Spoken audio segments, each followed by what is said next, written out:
She's liked by the diplomatic corps. She's really liked by them. Okay, so good afternoon, colleagues.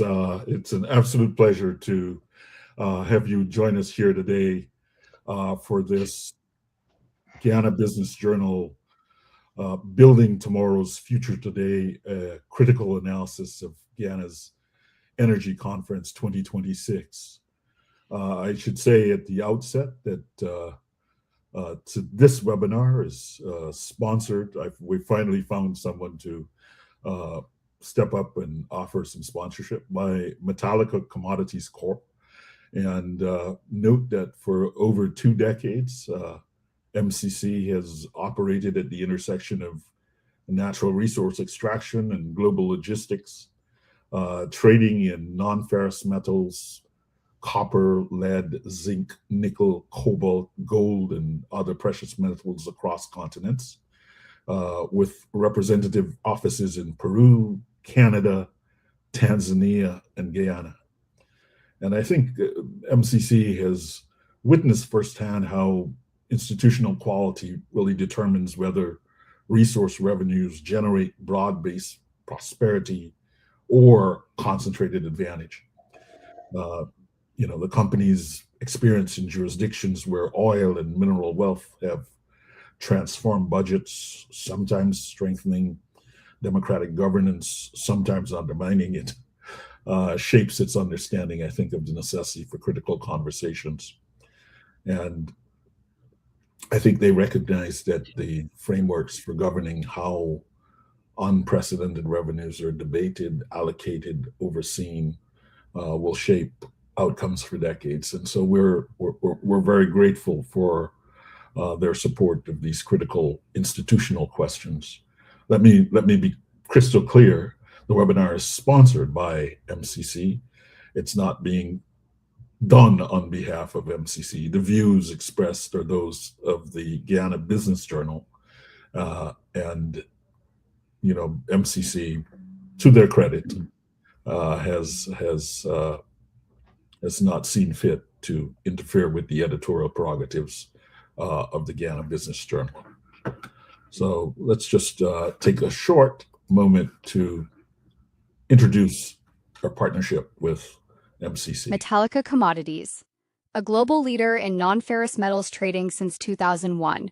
From our headquarters in New York to operations across the Americas, Africa, and Asia, we connect producers and consumers worldwide. Specializing in copper, zinc, gold, and precious metals concentrates. With offices in Guyana, Peru, Canada, and Tanzania, we deliver expertise, reliability, and sustainable solutions. Metallica Commodities, global reach, trusted partner. Well, thank you once again, MCC. I am Terrence Blackman, professor and chair, Department of Mathematics at Medgar Evers College, City University of New York, and the publisher of our Guyana Business Journal. And tonight we're going to do something a little different. Instead of celebrating Guyana's upcoming energy conference scheduled for tomorrow, February 17th through 20th, we're going to examine it critically. Some of the key points. The 2026 conference promises 10,000 attendees, 20,000 exhibit, 200 plus exhibitors, speakers including President Ali and regional heads of state. And the theme is sort of building tomorrow's future today. And we wanted to explore this theme within the context of Guyana. This is the 5th edition of the Energy Conference, and last year's drew participants from over 40 countries. It has become the Caribbean's premier energy and investment forum. But here's the question that we're asking tonight. Is the conference genuinely building Guyana's energy future? Or is it building something else entirely? Is it policy or is it theater? Is it governance or is it spectacle? And tonight I have with me none other than Dr. Vincent Adams, the former head of the EPA under the APNU AFC government, with decades of experience in the US Department of Energy, one of Guyana's most credentialed energy and environmental professionals, and someone who is committed to speaking truth regardless of political convenience. Dr. Adams, thank you for joining us. I know that you've reviewed the conference perspective, and let me start with a simple question. What was your reaction? Yeah, I like how you talk about it being simple. I guess simple is a relative. It's a relative term. But thanks for having me, Terence, and good night to or good evening to our wonderful listeners. But I just wanna to say here, Terence, that just to reiterate what you said, this is not to give the impression that we are against the conference. I think the reason why we're here is because we are in favor of such a conference. It is a necessity. Guyana is now the become a big kid on the block when it comes to oil and gas. It's That's the face of Guyana. So this conference is absolutely necessary. However, if we're going to showcase Guyana, we've got to showcase it in the right light and not just as a showpiece for other reasons. But anyway, so here's what my first take on what I see. For it's and this year has been what the fifth year, and it seems to be the same old, except for for a different day. Beautiful graphics, great presenters and participants, expensive expensive sponsorship package. I mean, you mentioned, what is it, 10,000? They're expecting like 10,000 participants. Is that, and Yeah, 200 exhibits? yeah, But here's the reality, folks. Um, well, and this is not being political. This year, we speak in the interest of what's best for Guyana. All of these 10,000 participants, and they're kings and princes from all over the world, leaders of all kinds of countries from all over the planet. They're ministers. I, I'm sure that there are at least 10 high-powered ministers who are going to be in this conference, including the President Ali. However, it is striking and very noticeable that not a single member of the opposition was invited to this conference. And this is not political. This, and especially with the theme of the conference, building tomorrow's future today.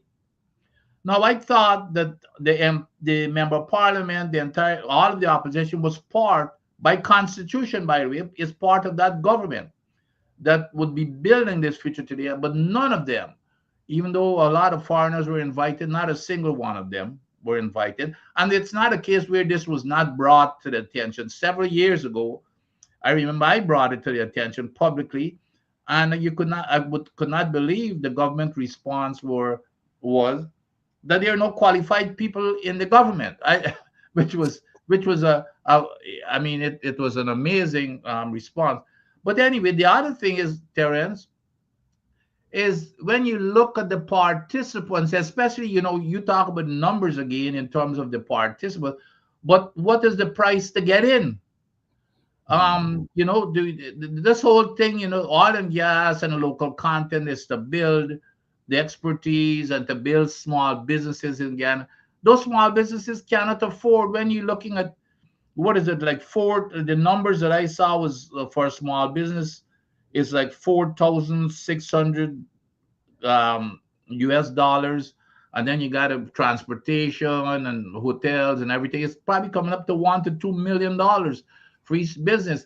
They just the ordinary citizen, the John public who would like to come and attend and listen and learn. I think that's 400 US dollars. So those are the kinds of things that, in terms of participation, which should be very important, that the broad sector of Guyana's populace and businesses should be involved in this conference, but they're basically locked out or priced out. So we've got a conference that does not have participants from the local community, which is to me counter to the whole intent of such a very important and critical conference. So I know we're going to get into some more details, then, but so that's my initial take on it.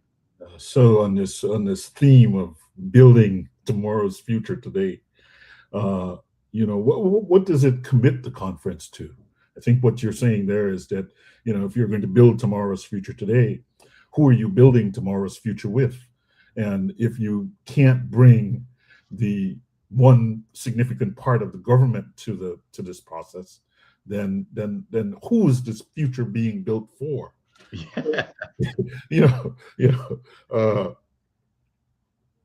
you know, one of the other things I want to ask, I mean, just is it too vague to have, you know, everyone can claim, in a sense, the theme itself is part of the problem, right? It's vague enough that, you know, everyone can claim some alignment to it without committing to anything specific. You know, Yes, absolutely, and the theme is very interesting. Of course, you can tell it's those are like a lot of political catchword. It's to me, it's propagandistic marketing language, and it's not policy language. The first question you're gonna ask again: whose future is it building tomorrow's future today? Whose future they're really building? Look who are the people who are setting the agenda and deciding upon the future, going back to who are participating. That you would expect that would be the participant. But if you have participants who are only the sponsors, like for example, Exxon, you know the numbers better than I do. I think they, what is it, a platinum sponsor or something, 150,000. I'm yeah, sure probably Chevron is probably doing the same, and others. But who is setting that agenda for tomorrow? Except that it is being set by these major companies. So but let me ask you a really question. looking at, go ahead. Looking at the conference topics, AI in oil and gas, supply chain resilience, digital transformation, carbon capture. I mean, these sound like cutting edge things. What's wrong with that? Yeah, well, you see, the problem. Well, it's not a problem really. All of that sounds good, but it's just if we're putting the horse before the cart or the cart before the horse, because we have not even taken care of the basic issues that we're talking about. Like what's really is the regular Guyanese interest, and what are their future? Their dilemma right now is what they're interested in. 60% of or 58% of Guyana, based on reports, live in poverty. We've got corruption at the highest level. Child malnutrition is very high. So who is really setting the future agenda? These companies, they're basically setting a conference. They're setting up the agenda, and they do not want anything on that agenda that is not totally or almost totally in their interest.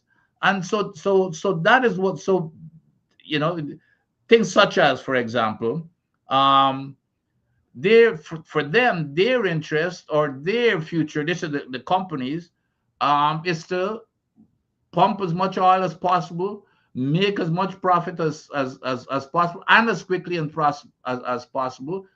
And while the people at the same time are not getting to participate, making the decisions at conferences such as these, and their interests are not satisfied. So when they talk about AI and all this, people, it sounds good to people, but people want the bread and butter. Their interest is in the bread and butter. How much of this money is coming down to us? And right now, like I said, we still have 58% of the people living in poverty. They're not seeing anything. So that is what the people want to know. Well, why? What is that agenda to improve things for me? What has happened? One of the critical issues here, Terence, is we've seen other countries. People are asking these questions on every single day. Would we ever get? Are we going to turn like Venezuela? Are we going to turn like Nigeria? With a resource course where we produce all of this oil after 20 or 30 years, when oil is gone, we're worse off in terms of poverty than we are before. And that is not what is addressed in this conference. People are not being educated or understand what is going on. There's no transparency whatsoever. That's what this conference should have been serving as, is to bring in independent and trustworthy export voices that people would trust internationally, because we know Guyana is more driven by politics more than anything else. And that's very much missing from this conference. I hear you. I think what you're saying is that there's nothing really wrong in terms of just in a literal sense with discussing advanced technology, but in a sense we haven't mastered the basics yet. And That's right. Yep, yeah, yep, yeah. yeah, We are we like we're putting stuff on autopilots on autopilot without even learning to steer as yet. yeah. And certainly, I mean, I think you're right. I mean, certainly, you know, do we have some functioning, like energy regulatory committee? Do we have, you know, on the flip side, I read someplace, do we have like, real time, production data? Um, so maybe aspects of this could be premature and performative rather than more a signal to international investors that look, we're an advanced place, but this is not a signal to the Guyanese public about how well we're managing this resource in your interest, how well we're being stewards of this research in your interest. I want to go, since you're since you've raised this issue. You've been in the energy sector for decades. If you were designing a conference that says building tomorrow's future today, what specifically would be on the agenda that isn't currently there? Yeah, that would take us a few days to get through, but here's some basics. The first thing, and which is severely lacking in Guyana, again, these conferences, Terence, these conferences, especially in a new country like Guyana that is so limited in its resources, is to share lessons learned and experiences, bad, good, and indifferent, that what has been successful, what has been pitfalls, which has happened throughout the world. We've got oil and gas is not new to the world; it's new to Guyana. So here's this conference, rather than us going and repeating the same mistakes of the past and not getting an opportunity to see the best practices. That's what this conference is supposed to be. So then to build, by the way, so that for us to be able to build that capacity to manage it, you get that knowledge to build capacity. So the first thing, one of the, my fundamental, requirement of all, as you go through these, as you structure an organization, is capacity building. And you touched on it. The regulatory commission, for example, it has to be independent. Of course, everything is so politicized. The EPA, for example, the EPA does not, believe it or not, the EPA gives the authorization for operating oil and gas offshore. The EPA does not have a single person, not a single person at that organization with even 5 minutes of training in petroleum engineering or petroleum science or anything to do with petroleum. And that was one of the things that I'm not, I don't want to go back to politics, because when I was there, that's the one thing that I worked with the World Bank to make sure happened. We were setting up a petroleum unit there to bring in high-powered petroleum exports, and it was canceled when the administration changed. University of Guyana, I don't even see the University of Guyana participating in this conference. The University of Guyana should have been a focal point in this conference, even if it's to build capacity and let them be part of it, because that's the institution that you should be leaning on to develop the skills and that foundation. I don't see any major participation, if any at all. Maybe I didn't recognize some names, but I don't see any major participation in the conference.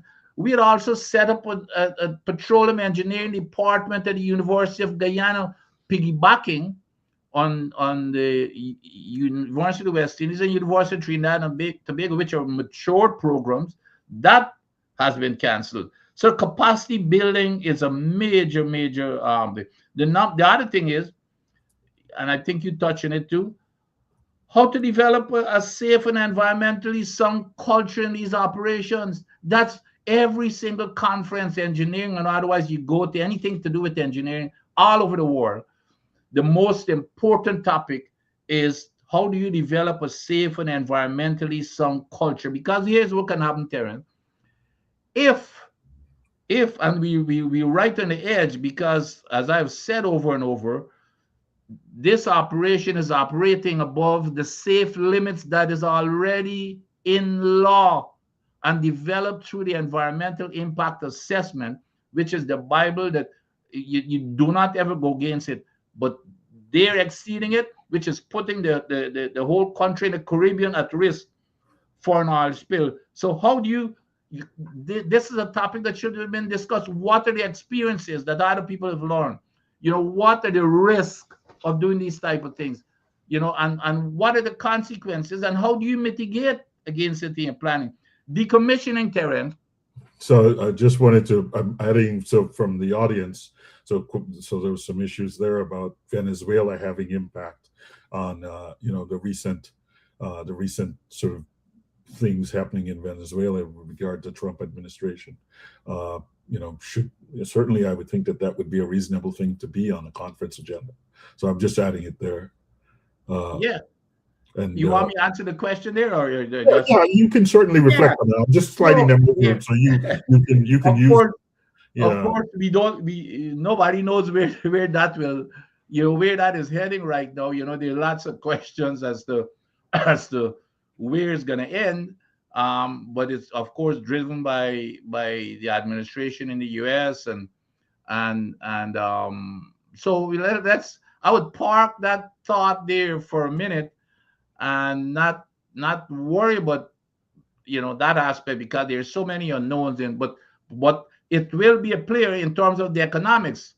If you want my personal prediction, is that what it's going to do is going to impact our economics, because my prediction is that Mr. Trump, one of his highest priorities is to lower oil prices and to produce, as his policy is to pump as much as possible. Just pump baby pump, drill baby drill. And Venezuela, they've already put in a few 100,000 barrels of oil on top of what they were producing, the limited amount. On top of that, when the Ukraine war will be over, hopefully very soon, Russia oil will get to the market. So with Venezuela oil in the market, Ukraine oil in the market, guess what's going to happen? We will have an oil glut, and that would be satisfying America's interest in getting oil prices down, which means that our prices will also fall, which is also should be part of that planning, the sovereign wealth fund and everything else that we're going to get into later. But yes, I don't want to get ahead of myself, because there's still some political things that are playing out there. But what I can see in terms of the economics, yes, Venezuela will impact us, because they've already started putting a lot of oil in the market that will drive oil prices down. So this question from James Anthony is not, it seems like a technical one, but it's an interesting technical question. So first I want to ask, is it true that reinjection of produced gas is potentially bringing on the early decline of oil and reducing in the failure of producing wells and creating safety and environmental risks, thereby depriving the government of Guyana of a potential revenue source. And then the second part of this says, you know, when you know when will the operator be compelled to advance projects such as the LNG projects, and on what time scale? So the first part, is it true that this could be an effective reinjection, and then is it actually happening in the context of Guyana? No, the real it's the opposite. Reinjection does not decline oil production. You reinject gases here again, and I mean we need an entire different an entire conference to talk about this whole gas flaring and reinjection. The environmental impact assessment says, and the permit says, you must re-inject that gas into the reservoir from whence it came. Now, when you re-inject gas, what it does, it keeps the pressure of the reservoir up, so it helps production instead of declining production. But what has happened is what they're doing, instead of re-injecting the gas and re-injecting the produced water also, by the way, because when you bring up a barrel of oil, every barrel of oil you bring up, it comes up with about one close to 1,500 standard cubic feet of gas. It's a lot. They're filling a big room because the pressure decreases but every barrel, that small barrel, that's the amount of gas that you have in it. So you could just do your little math that at 1,000,000 barrels per day, you multiply that by 15,000 cubic feet of gas. That's the amount of gas. It's a humongous amount of gas. So the gas to energy project, and why I say that, the gas to energy project is going to only require about 50 to 100, 100 million cubic feet per day. So it's a very small amount. So it has no impact on that.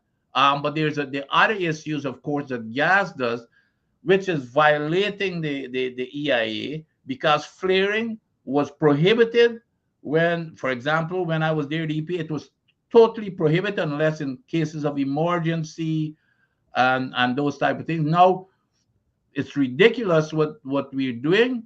We're flaring, and you can flare as much gas as you want without any limit, as long as you pay a paltry little fine, which is puts the environmental the whole environmental principle of protecting the environment on its head. Because that gas that is flared in the air, instead of re-injecting it in accordance with the law, by the way, injecting the gas and the water, it has over 200 contaminants, toxic chemicals in that gas, and it goes up there. It forms acid rain that falls down back and damage the entire environment, water, and everything else.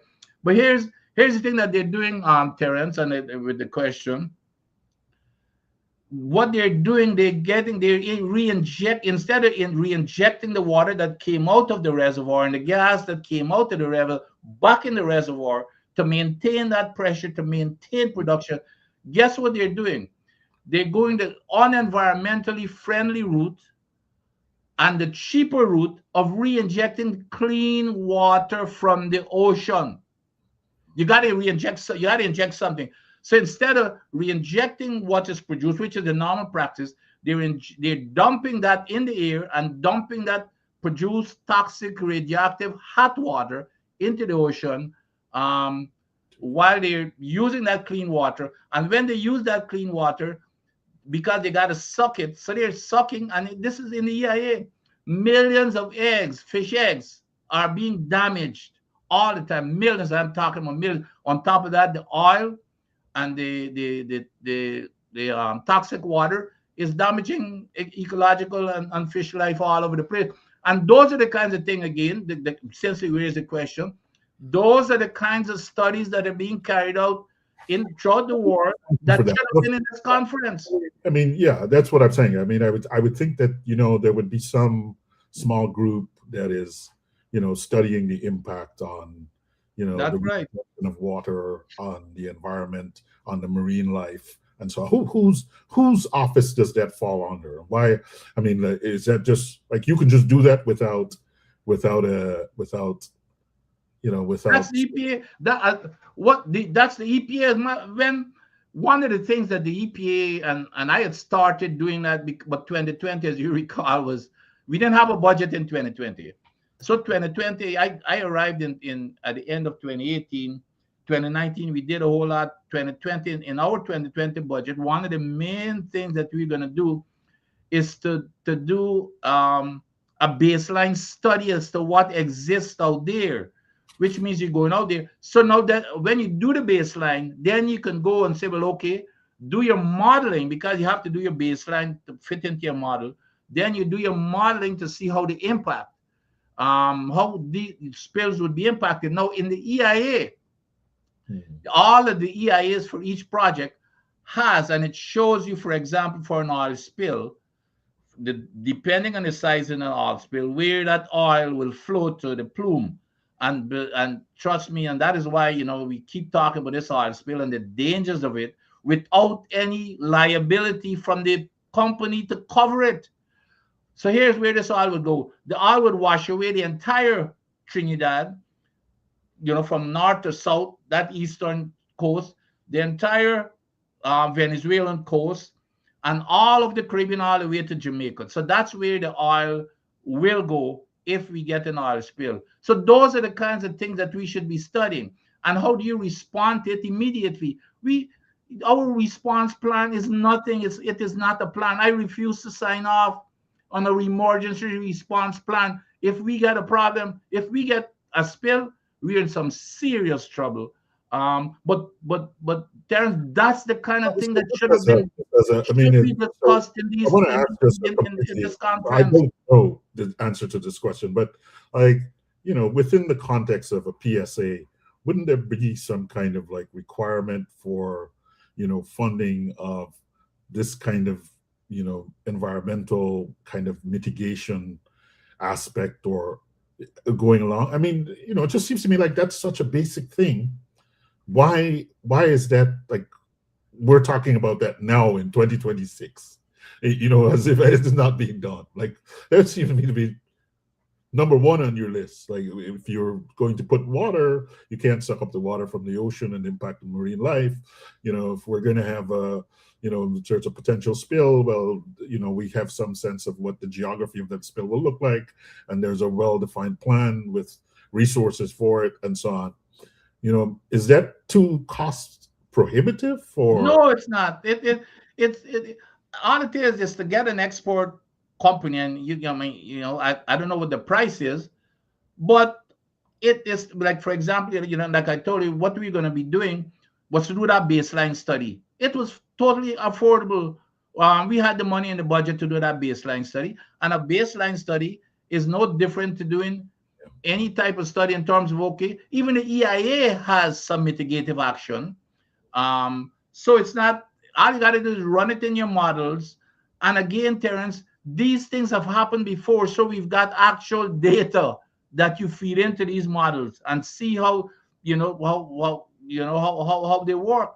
But we do not, Terence, if we do not have a single person at the EPA who has not even a single minute of training in this area, I mean, what else do you expect? That is whereas, and again, this is not to brag about myself. It was just routine for me because I worked with the U.S. government, and that's the way that we did things. We made certain on our side. Our mantra was to make sure that we always had more firepower in terms of expertise than the contractor. And we always made certain that we had staff on the site 24/7. It was the complete opposite with this current government. And you know what's ironic about all of this that we're talking about in terms of the necessity of having these things discussed at the conference, and is you would think that if I was on the government side, this here would have been good cover for me. Because if I've got the Terence Blackmons and the rest of the experts in the world coming to this conference and saying, hey, you know what, we think that this is what should be done, that would be providing a cover for me if I'm the government, not wanting to to face Exxon. Then I could tell Exxon, I say, well, here, what our exports are saying. Don't you can't put me in that bind here where I can go against them. But that's not what's happening. We kowtowing to these major companies that are looking after their interests, and we're sitting back and just let it go. But that's what a conference like this should have been doing, Terence, is to discuss these issues that are not being discussed. As a matter of fact, it's being deliberately pushed under the rug, and have a conference that is just, fancy lights and bright lights and parties every night, with eats and drinks and everybody having fun. And that's where the deals are made, by the way, by those who can afford to go to these conferences. And the ordinary small business person cannot get the opportunity to rub shoulders with these folks. So that's the dilemma that we're in. Yeah, but that's a very challenging situation for us to find ourselves in, and it seems so sort of from a distance. It seems so obvious that uh, at the end of the day, we're working with a finite resource. We have a number of models of places that have had exactly the same experience. We're a relatively small country. We're 800,000 people. Uh, it should not have been so difficult. Uh, I want to, just thinking about something else that is there. It's this question of the local content requirements. And, I know that I know that we have a local content act that sets kind of, targets for, Guyanese ownership, employment. How do you feel like the local content thing is working, and is it doing the job that it's supposed to do? Nope, nope, it's not. Look, a local content policy and act is supposed to target Guyanese entrepreneurs, workers, to employment, training. Um, and but there's no unless there's some reporting that we're not seeing, but there are no signs of any such. So it's You like hear the those horror things story. where they said, like they're, Guyanese have, some big factor of millions of dollars have been going to Guyanese companies. I mean, is this going to Guyanese companies, like Guyanese with, that are spending it in Guyana, or is this going to companies that are nominally Guyanese that, are really, being fronted in some way by Guyanese? I mean, we've seen some questions like that in the past. I mean, do you have a sense of what the Oh, actual state oh, of it, play it, is? and it's obvious to everybody. I mean, and look, listen to a horror story, which is to me immoral. Do you know? And I'm not making this stuff because it was in the newspapers. I think it was a couple of years ago, when Guyanese workers were paid far below the minimum wage, far less than their counterpart workers from other countries. As a matter of fact, there were some Trinidad workers who joined them in a protest. On top of that, this is in the newspapers. In the newspapers, they were having to eat leftover food when everybody had finished eating. The Guyanese were eating leftover food. That was a headline. Gao, I think somehow was wanting to be the union, and Gao was supposed to meet with the minister. Nobody heard anything about coming out of there. Here's what should be discussed at the panel, on one of these panels. They should be talking about why 80%, 80 to 90% of the spending goes to foreign companies. Why most high skilled jobs go to the expatriates. Why local firms struggle to meet qualification standards that seem designed to exclude them. Why foreign companies get waivers for not meeting requirements. So those are but here, and I had this even we had this a challenge in the US, because a lot of, let's say, we are working, in the nuclear weapons complex. Most of those complexes are in a really, disadvantaged poor areas, like in the Appalachian of Ohio. And I was responsible for doing contracts. And one of the things that in terms of when you put out the bid, what we used to evaluate contractors on was the key items in those disadvantaged areas is show us how the community. We used to set that they have to get at least 50% of all the money spent has to go into those local communities. So that was one of our major criteria. Uh, so a lot of times when they come and use the same excuse, say, well, we can't find qualified people in those local communities. So Mhm. guess what we used to do?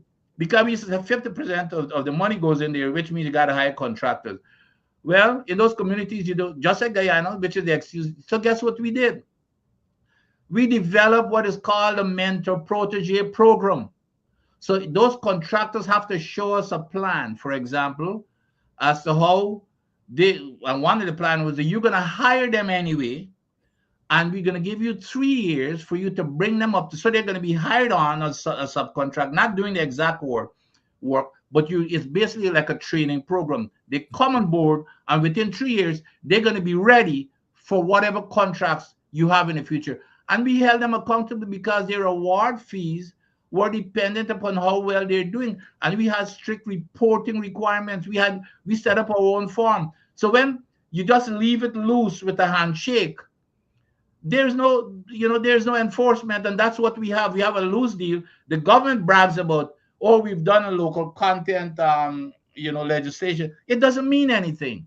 It's just stuff on paper that you brag about. so Yeah. so Actually, to that point, I mean, I've just read, earlier today or yesterday about the coming on stream of you mentioned the question about skills, the coming on stream of the Port Morant. I think the Port Morant, yep. uh, to what extent do you think something like that will begin to mitigate some of these? I mean, how long would it take? It's a school, so you have to go in. Yeah, I mean, I prefer the model that you've just described, which is to have a kind of apprenticeship where you're working and learning this thing while you're earning, because it might take you 3 or 4 years to earn a degree. At that time, the opportunity is already gone. So, but your general thoughts on the on Well, the no, well, not we had a better model than the Portmore. As a matter of fact, our very good friend, Vice Chancellor Ivor Griffith, Ivor, and of course, I was helping him out at UG in developing the program for oil and gas. yeah. And Ivor and I met with all the principals and from all of the trade schools in Linden, all the technical institutes all over the country. I did not even realize we had so many technical Of institutes. about 17 of them. Yeah. Yes, we had all of them there at that hotel in Georgetown and Queenstown. And we were going to be putting together a consortium of, so it's not only at Port Morant, but we're going to be putting together consortium. And so every one of these training schools would have their own little niche, but they're going to be working together, and even as a contractor. But so you're learning on the job. But I had already discussed that with the Exxon head, and it was fine. The other thing that I discussed with the Exxon head was to train our people, for them to train them at the Exxon University in Houston, because all these majors, they have their own, what we call, their universities. Like when I worked for BP, we had our university where you specialized ours was in Tulsa. Exxon is in Houston. They had already agreed for them to train our people, and for us to send people to get training, on the job training. Like I told you before, we through Dr. Griffith, we had set up a petroleum engineering department at UG. I don't know what happened to that department, but Terence, if we had gone, we should have been producing. We should have been producing skilled people now. A year or two ago, we should have been producing people to do our work, and rather than now, of course, you hear about the Port Moran school. Like I said, I like the concept, but we were going to go much broader, and it could be politics that it was placed in Port Moran. and and the UG thing was put on the back burner, or it was I'm assuming that the program. I should check to be clear about where the program is at UG, but I would right, assume right. that they'll be there. But I've also thought. I mean, and it'd be interesting to get your thoughts on that. I also think that we're missing an opportunity there, in terms of when we think about the petroleum engineering program at UG, we think about the ancillary skills that would support the broad petroleum sector at the various technical institutes across Guyana. The one place I feel sometimes that we're missing a trick is having a broader sort of like Caribbean strategy. And Yes. I know sometimes, folks don't want to think about that, but I do think that, I always think of the example of like Aberdeen in Scotland, where, the folks in Aberdeen essentially became, as a society, kind of a player in the global business of oil and gas from their opportunity in the discovery side of the thing. And I always feel like we're missing an opportunity to have a larger kind of Caribbean focus. There are other technical institutes across the Caribbean. There are lots of, if we thought about like the whole, just in my head, the countries that take the CXC exam, we have a lot of bright young kids all across the region.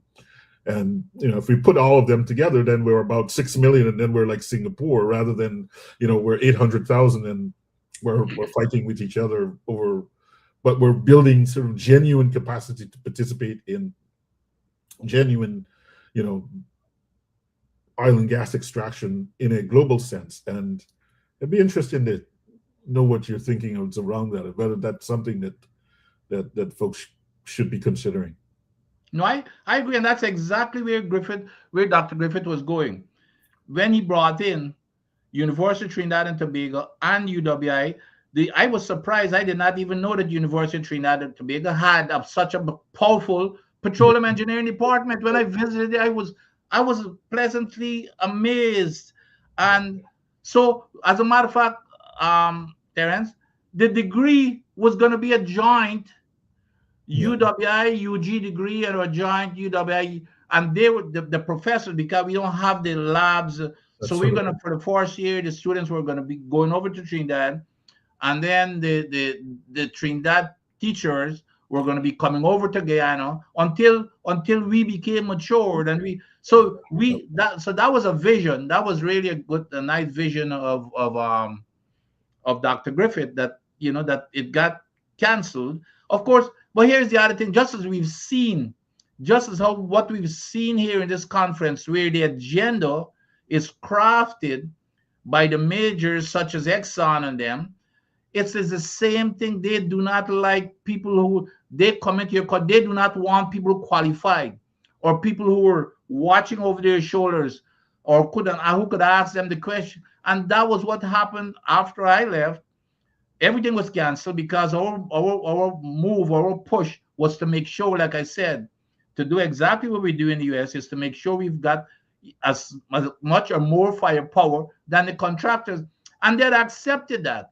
But then they look, as soon as I left, and they decided to, we don't have to do that anymore.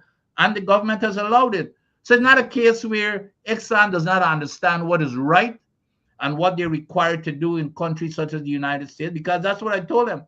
I said, we will not accept anything less than what you have to abide with in the US. And they said, okay, that's fine with us. But as soon as we left, the standard just dropped, and the government is allowing them to get away, only looking after their interests. Look, tells you and I know, we welcome investment. We welcome investment, but it has to be on fair terms. And these major companies, believe it or not, they want, they're going to go as far as they can get away with. And when you bring it to their attention, they're reasonable companies, and they're going to back off and do what is reasonable. But if you allow them to, they're going to No, juke that's you, an issue. juke out your eyes, and don't No, care. I think you're absolutely right. I mean, this is in the interest of Guyana. I mean, it is in the interest of Guyana to build, petroleum engineering programs to build regional partnerships and to think about how we might fund them and how to get our young people in them.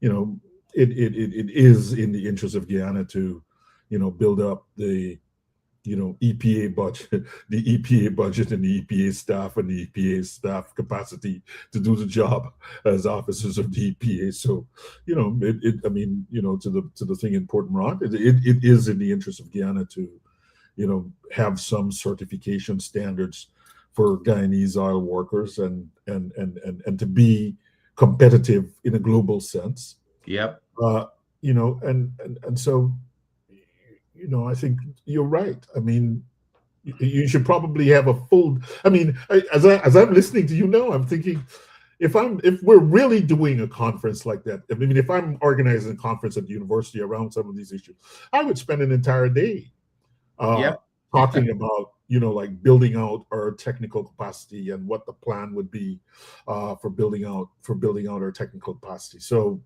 yeah, that's absolutely. Again, I mean, I somehow it's interesting to me that somehow, why doesn't this happen? What is the quality of the conversation that we're having that, like, something that is so obvious is not on the agenda, or is not the thing that is driving the agenda? Well, it's very simple. It's very simple. Like I said, there was a difference when people like myself were there, and now it's totally where Exxon understood and were reasonable enough to accept. Okay, this is where we've got to, we've got to give to in the interest of the country of Guyana.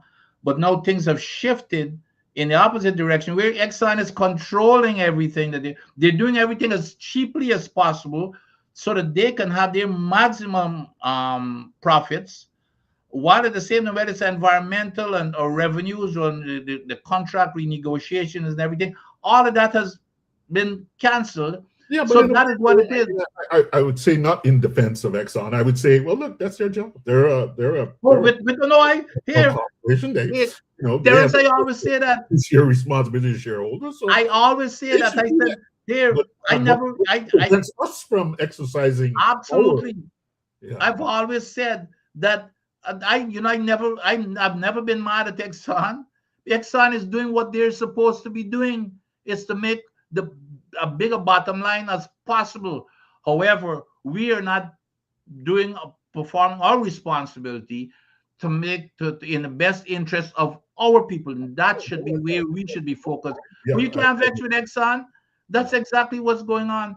And like I said, and if we're hosting the conference, then we should set the agenda. Absolutely. And that agenda should carry the things that are of importance, for our fiduciary interests. We're stewards of the interests of the people of Guyana, and so we need to put their interests there and have there be a discussion. But it just strikes me that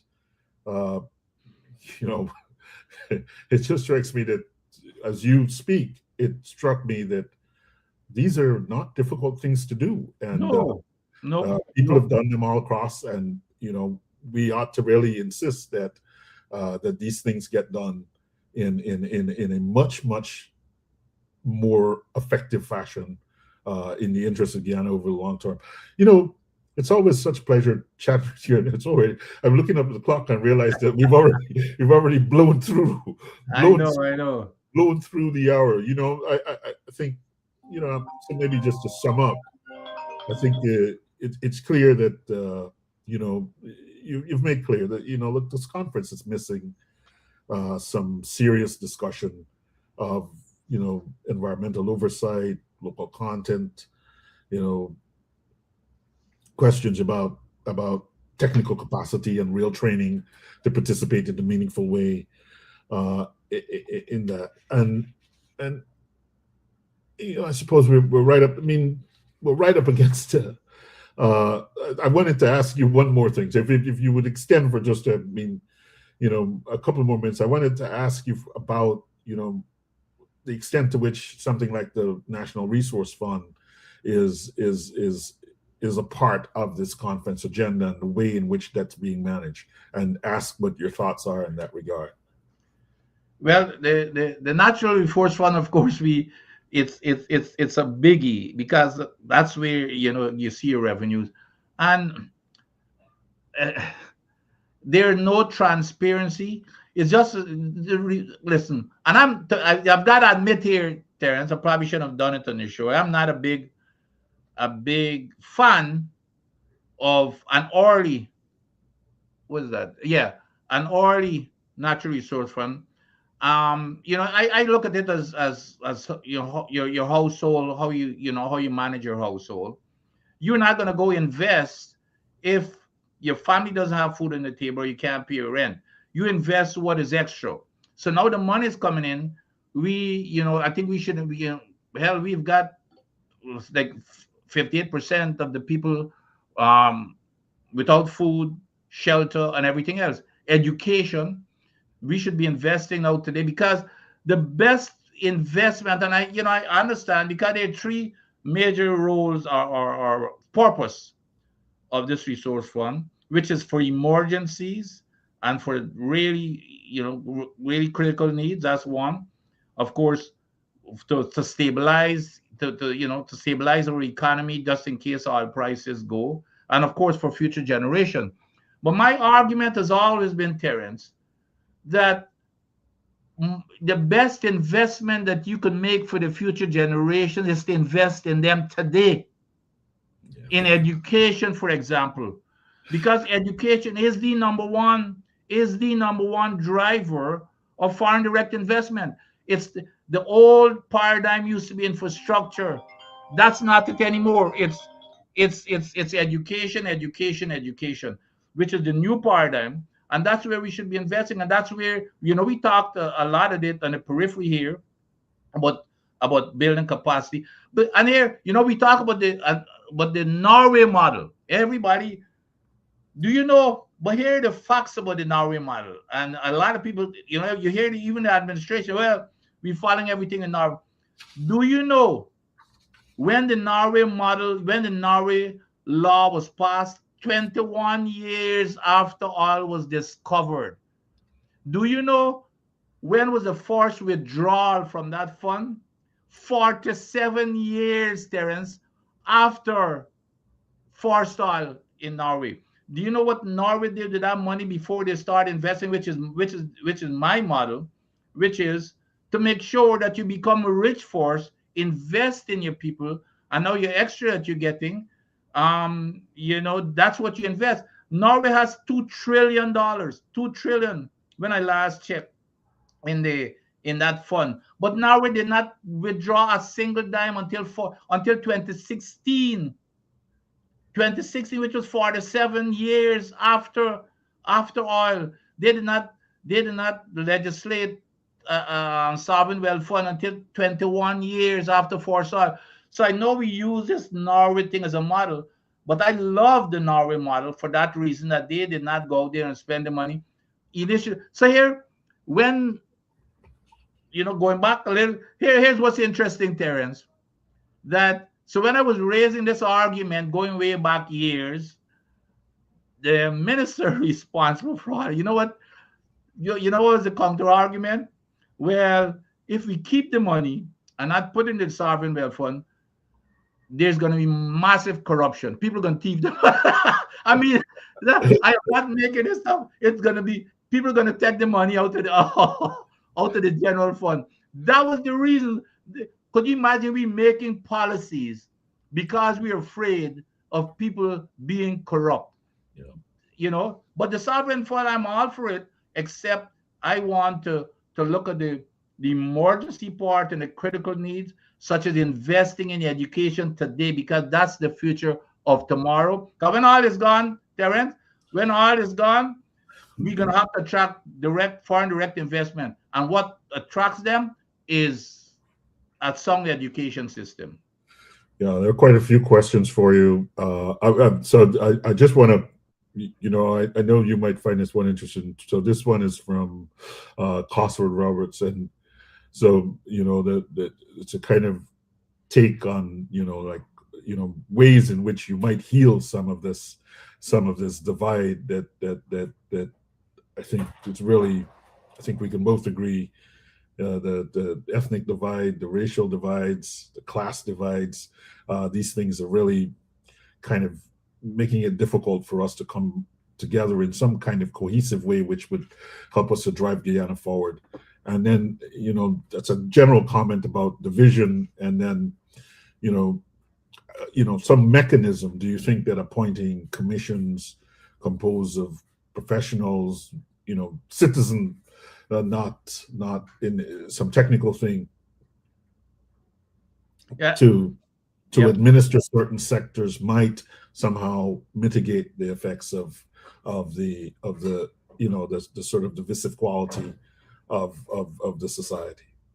Well, I've always said, and not only me, I remember going way back, and I can't remember which ambassador to the US it was, very simply said that it doesn't matter how wealthy we get, Guyana will not realize its real wealth unless we unify. As a matter of fact, unless we get the racists together, because you can't get away from it. Don't. Yeah, I mean, could that have been something that was part of this conference agenda? A real serious attempt. Absolutely, you cannot.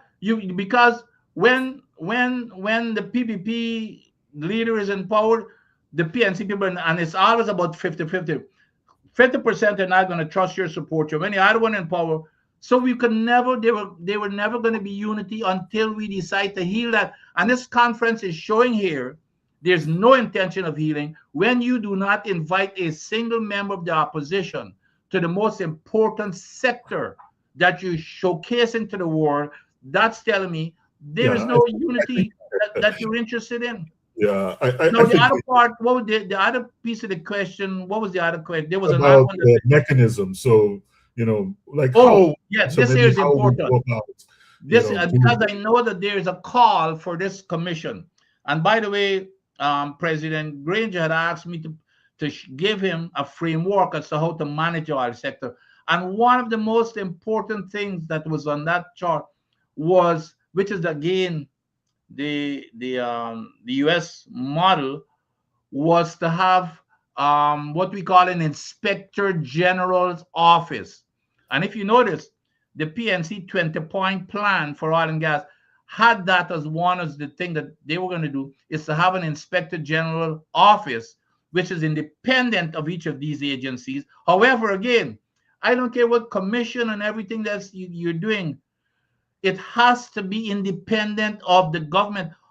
It has to be some civic society that are appointing these people and they're held accountable, not the government per se, because we know what happens when the government is appointing you. They're going to appoint their people, and I don't care what commission you got, what you call it, it will never satisfy the intent of what it was set up for. But I'm all for this inspector general office that would you talk about rooting out corruption, because these are people where with a 24/7 hotline, they had authority to investigate and to file charges and everything. They're independent.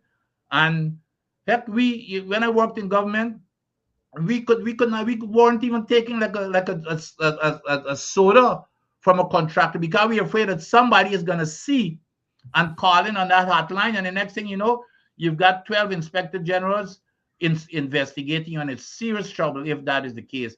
So no, this whole but I agree that there should be. And by the way, this here was part of the PNC also, their 20-point plan.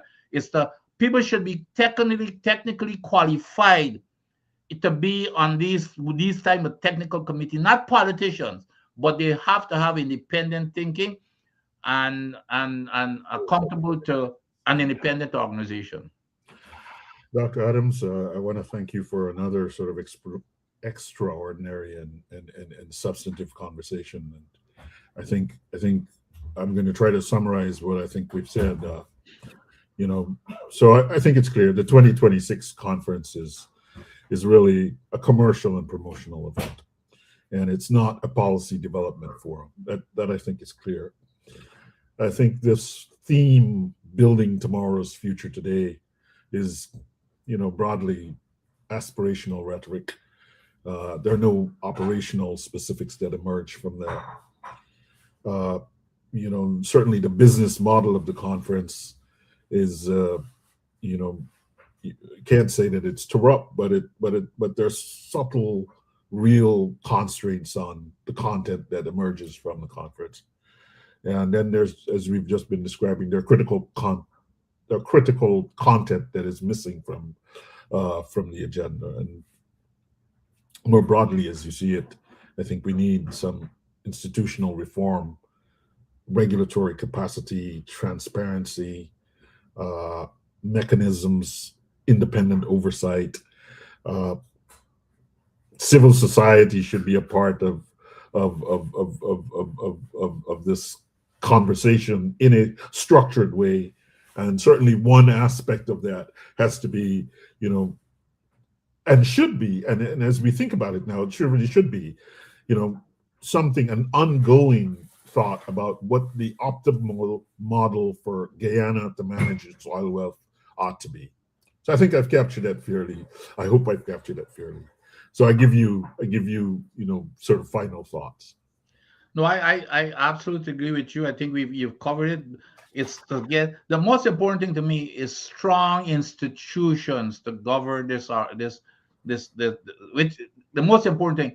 And the other thing is to this conference is supposed to be sharing knowledge and information to inform the decision making of the nation, and all the decision makers in parliament, the opposition, which is part of the constitution as government, should have been part of here. And before, here's another a big elephant in the room here, Terence, that people ought to be aware of: the decommissioning, which means after all this stuff is done, they need to clean up the environment to its original state or to a reasonable state, clean it. What has been happening, and this here is very new because even throughout the world, the technology is now being developed to clean up the environment. So what is happening now, or what may happen to start with, Exxon, we're paying Exxon billions of dollars in front before they even start, before from the time we sign the authorization for them to go ahead. It might take 2 more years before they start oil. They are already collecting billions for those projects without even the project is ready for cleanup or decommission, because they're going to leave everything on the sea floor. But what has been happening, what we see now in oil fields all over the world, in Texas especially, these wells, even when you plug them, they start leaking again, and people have been taking them to court. And what some of the majors are doing, like offshore California, when they're getting close to the end of life of that field, they're selling it off to these small companies that have no assets. So here's what we're facing with this whole decommissioning thing. When they're packed up and gone and they said that they clean up, there is no coming back for us when those oil wells is leaking at the bottom of the ocean. Okay, and who knows how well they're gonna plug it, because who's going to certify it? We don't have the technical expertise. They pack up and leave, and maybe the day after something happens, those wells blow. We got oil all over the place coming from the bottom of the ocean. There is no guardrails against that. That is the big elephant in the room that we are not paying attention to, and that should be part of the conference in terms of what technologies are being developed, and what kind of what resources do we need to start developing our plan for it. No, I think you're absolutely right. And you know, I think from the Guyana Business Journal perspectives, I mean, you know, we'll track this conference, and we'll try to provide a 6 month, maybe a 1 year follow up to see, you know, what has been communicated and to what extent the things that have been communicated have been actually implemented. And maybe one of the things I'm thinking as you speak is a kind of some sort of energy governance scorecard where we look at, you know, how well things are being done in various categories, and we kind of give some grades to that. Maybe one thing I'll say to folks, if they who might be listening, if you're attending the conference, ask some hard questions. Yep. And you know, don't let the sort of uncomfortable silence shut down the topics, right? It's always important when you're participating in something, not just to go along to get along, but to ask the questions, and you know, engage your parliamentary representatives. You know, they have a role and to determine. I mean, maybe you need to encourage them to go to the conference, even though they have not been formally invited or given a place to speak. But maybe hopefully after this, someone will say, that every parliamentary representative Yep. should be welcomed and have a place at this conference without having to shell out $400 or 500 US or whatever the cost of attending the conference is. And then maybe that's not it. I mean, look, the conference will happen tomorrow, with or without our critique, and it will have the impressive speakers and the expensive booths and the networking receptions and so on. And I think what we are trying to do is to insist that this spectacle doesn't replace the substance, and there are genuine issues that are of importance to Guyana, and we're trying to ensure that those things get on the agenda and move beyond the sort of partisan logic of, is it APNU or is it WIN or is it PPP or is it, and to recognize that none of these entities are all subsets of Guyana. And if Guyana survives, these entities will survive, but these entities can survive and Guyana not survive in some very real way. And so part of what we're doing is, speaking in the national interest rather than in the partisan political interest. So, again, Dr. Adams, thank you for your time, your expertise, and always your courage to speak plainly. And it's I'll try to share a recording, and I hope folks will share it. And I wanted to say thanks, and then I also wanted to do one last thing. So we have, second kind of area of second kind of someone who's doing some work that we admire and doing it really well. And these folks are out of Georgia, and I just wanted to again thank them for helping to support us in this. And so let me introduce them to you. Caribbean International Shipping Services is your reliable and trustworthy solution for all your international shipping needs. With over 30 years of logistics experience, we offer weekly shipping services by ocean and air from the Southeast USA to over 20 destinations in the Caribbean, South and Central American. We specialize in shipping household and commercial goods. We offer full container relocation services. Don't have time to travel then? Order your products online, we repack and ship. We sell barrels, boxes, offer packaging and crating services. Get on board and ship stress-free now. Contact our team today at 770-323-1111. Yeah, so I want to encourage you to get on board with Caribbean International Shipping and ship things stress-free to Guyana. And that's a really good company, and they've been doing that for many, many years. And they've seen it fit to support critical conversations like the ones that we're having without insisting that we be subtly pressured not to speak in one direction or another. So, I'm Terrence Blackman, publisher of the Guyana Business Journal, and until the next time, let's stay informed, let's stay critical, and stay engaged. So, good night. Good night. Thanks, Terry, and thanks to the audience.